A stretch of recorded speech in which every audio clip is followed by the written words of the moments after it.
ነብዩ ሰለላሁ ዐለይሂ ወሰለም የሆኑ ህዝቦችን በተመለከተ የሚያስደነግጥ ነገር ተናግረዋል። እዚህ ሐዲስ ላይ ሰዎች የውመል ቂያማ ይመጣሉ የቲሃማ ተራራን ያህል መልካም ስራዎችን ይዘው ብለዋል።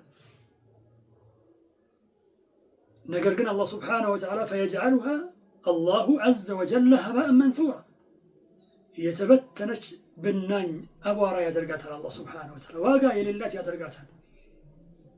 ስለነዚህ ህዝቦች ተጠየቁ ነብዩ ሰለላሁ ዐለይሂ ወሰለም። ባልደረቦቻቸው ጠየቋቸው።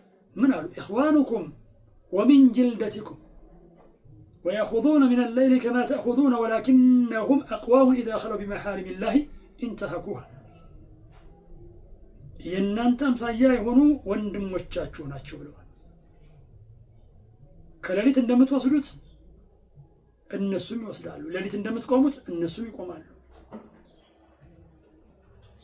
ነገር ግን ከዚህም ጋር ወላኪነሁም ነገር ግን እነሱ አቅዋም ናቸው ህዝቦች ናቸው ኢዛ ኸለው ቢመሓሪሚላህ ኢንተሀኩሃ በተገለሉ ጊዜ እንግዲህ ብቻቸውን በሆኑ ጊዜ የአላህ ተባረከ ወተዓላን ክልክል ነገሮች ይዳፈራሉ። በዚህ ምክንያት አላህ ሱብሓነሁ ወተዓላ ስራዎቻቸውን አበላሽ። በእርግጥ የስራ መበላሸት ሁኔታ በተፍሲል ሊታይ ይገባዋል። አጠቃላይ የሆነ መበላሸት አለ፣ የተወሰነ መበላሸት አለ። የመጀመሪያው መበላሸት የሚገኘው በኩፍር ነው፣ ከእስላም በመውጣት ነው። ሁለተኛው በወንጀሎች ይገኛል። መረጃዎች እንደሚጠቁሙት ዑለማ ግልጽ እንዳደረጉት ማለት ነው። አልሙሂም እነዚህ ሰዎች መልካም ስራዎቻቸውን አጡ በድብቅ ወንጀሎቻቸው ምክንያት ማለት ነው።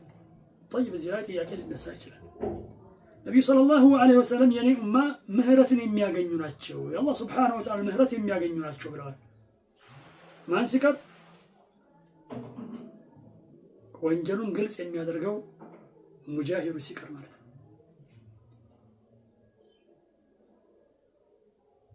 በሁለቱ ሐዲሶች መካከል ተውፊቁ ምንድነው ከተባለ ዑለማ እንደሚሉት ምንድነው እዚህ ላይ ያወሳነው የሰውባን ሐዲስ የሚመለከተው ማንን ነው?